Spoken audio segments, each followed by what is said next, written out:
बिस्मिल्लाहिर्रहमानिर्रहीम। अस्सलाम वालेकुम। मैं हूं आबिद अज़ीज़ और आज डॉक्टर विल्मर श्वाबे जर्मनी की जिस होम्योपैथिक मेडिसिन को मैं डिस्क्राइब करूंगा उसका नाम है PTK 86, जिसको PTK 86 भी कहते हैं और इसको आमतौर पर आर्टिका पेंटार्कन के नाम से जाना जाता है। PTK 86 का इस्तेमाल पित्ती का उछलना, एलर्जी से जिल्द का फटना और ख़ारिज के लिए मुफीद है।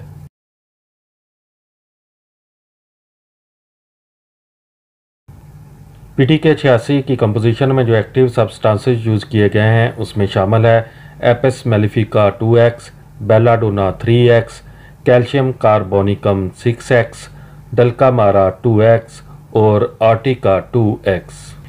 PTK 86 का इस्तेमाल खुजली वाली जिल्द के लिए होम्योपैथिक इलाज के तौर पर किया जाता है, जैसे कि छपाकी।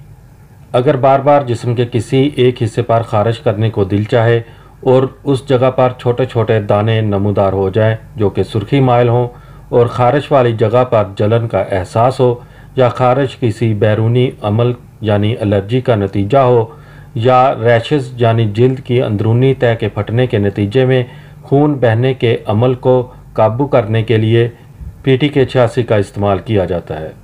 PTK 86 की खुराक का इस्तेमाल कुछ इस तरह से है कि 12 साल के बच्चों या उससे ज़्यादा उम्र के जवानों के लिए दिन में 6 मरतबा, अगर तबीयत बहुत ज़्यादा ख़राब है तो दिन में 6 मरतबा 5-5 कतरे थोड़े से पानी में हल करके इस्तेमाल किए जा सकते हैं।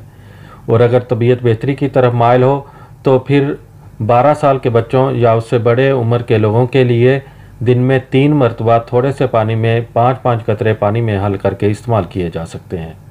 PTK 86 आपको बाज़ार से 20 ml की पैकिंग में बआसानी दस्तयाब हो सकती है। उम्मीद करता हूँ कि यह वीडियो आपको अच्छी लगी होगी। अगर वीडियो अच्छी लगी है तो इसको लाइक कर दें। अगर आप मज़ीद होम्योपैथिक मेडिसिन के बारे में इंफॉर्मेशन हासिल करना चाहते हैं तो मेरी रिक्वेस्ट है कि इस चैनल को सब्सक्राइब कर लें। नेक्स्ट वीडियो तक मुझे दें इजाज़त। अल्लाह हाफिज़।